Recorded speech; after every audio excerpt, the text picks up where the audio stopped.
মামলাটা হয়েছে মামলাটা মিথ্যা। আর এরা খুব ভালো মানুষ, এরা জীবনেও তারা দান্দা বান্দাই। আমরা পাশের বাড়ি আমরা জানি এই ধরনের কোনো মানুষ নাই। এটা ডাকাতিটা মিথ্যা। আর এই আটকেরাম মানুষ আমরা বিচার করছি, এটা 2-3 বার বিচার হয়েছে, কিন্তু বিচার এটা শেষ হয় এই জিনিসটা লাগাই রাখছেন ফারুক মিয়ায় যদি কিতা করতে না ইলাখান হয় না মামলা নামলা এটা মিথ্যা দাবি করারা এটা সব ফারুক মিয়া নাটক করে কেন করারা দয়া করি সবে ফারুক মিয়ার এই হতাখান হলে গ্রামের কিতা হইয়া হিবার দৌড়তায় দইটা জিকাইতায় আইন খেলে এই মিথ্যা মামলায় বালা মানুষের উঠে এই টাকা পয়সা নষ্ট করা। এরা জীবনও তারা মামলা কিন্তু তারা জীবনও তারা দাদারা বলছে আমরা চিনি, এরা মামলা খান্দা তুই গেছে না, তারা কোনো দান্দা মান্দার কোনো মানুষই নাই।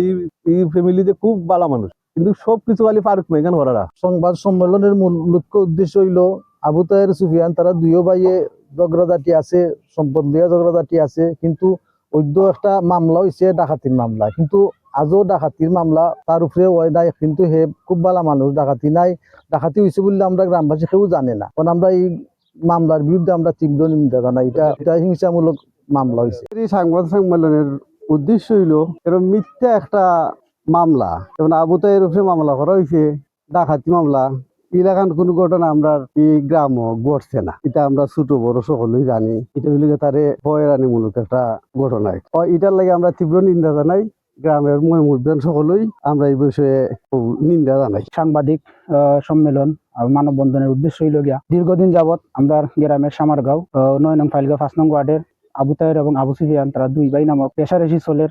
আর আমরা আবু তাহেরের দেখতে পারাম যে ডাকাতি মামলা যে হয়েছে, আমরা এই বিষয়ে সকলে গ্রামবাসী আমরা ঐক্যবদ্ধ যে আমরা জানি আবু তাহের মানুষটা কেমন, তারে যে কিছু কিতা হইরা মিথ্যা প্রগণ্ডা ছড়াইয়া তারে যে কিতা ডাকাতি মামলা হয়েছে এর তীব্র নিন্দা আমরা জানাই।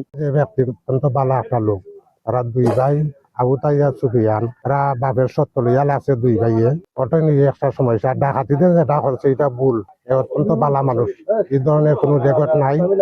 গ্রামের সকলে ছোট বড় সকলেরই জানা আছে যে তারা ভালো মানুষ। মিথ্যা কোনো ডাকাতি হয় নাই, অতটুকু আমরা জানি সঠিক বালা মানুষ, আর এখানে কোনো ডাকাতি হয় নাই। মধ্য যে একটা ঘটনা চলছে যে ডাকাতি মামলা করছে, তার বাই বিষয়, তারা সম্পদ নিয়ে আটক যায় ঝামেলা গ্রামের মধ্যে সারা মিলিয়ে দিচ্ছে, তখন এটার মাঝে যায় না যাওয়াতে তারা সবসময় কি মামলা দিয়েছে মামলা দিয়ে এখন তা এক ভাই আর ভাই উঠে দিছে ডাকাতির মামলা, কিন্তু এই মামলাটা একমাত্র মিথ্যা। যাই হোক এটা মিথ্যা মামলা। আমরা ঠিক আছে ভালো মানুষ, খুবই ভালো মানুষ আমরা জানি, ছোট থেকে এই পর্যন্ত আমরা জানতাম কোনো কোনো কাজে যায় না। এবং তার ভাই তারা দীর্ঘদিন ধরিয়া তারা ঝগড়া বিবাদ চলতেছে, এটা কেন্দ্র কইরা এই যে মামলা করা হয়েছে এটা মিথ্যা মামলা। এখানের মধ্যে হয়তো নিশ্চয় এখানে অন্য কোনো চক্রান্ত আছে, হয়তো এটা আমরা জানতাম না। এই যে আমরা ওই ছেলে বাতিজা তারা দুইজন এই একটা গ্রামের মধ্যে তারা সম্ভ্রান্ত একটা পরিবারের ছেলে দুইজন, হয়তো কিভাবে এগুলা হইতেছে এটা আমরা হয়তো জানি না।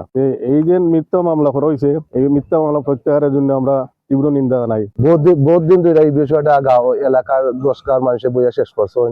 আবু সুফিয়ানের বিচারটা মানে না, এবার থানা বসি হিসাবে শেষ করছেন, এটা ওই সেনাবাহিনী হিসাবে শেষ করছেন। সেনাবাহিনী খবর দেন শেষ করে দেয় আবু সুফিয়ানের মানে। আবু তাহের খুব ভালো মানুষ। আমরা এই যে মামলাটা করছি, মামলা কিন্তু নিন্দা জানাই।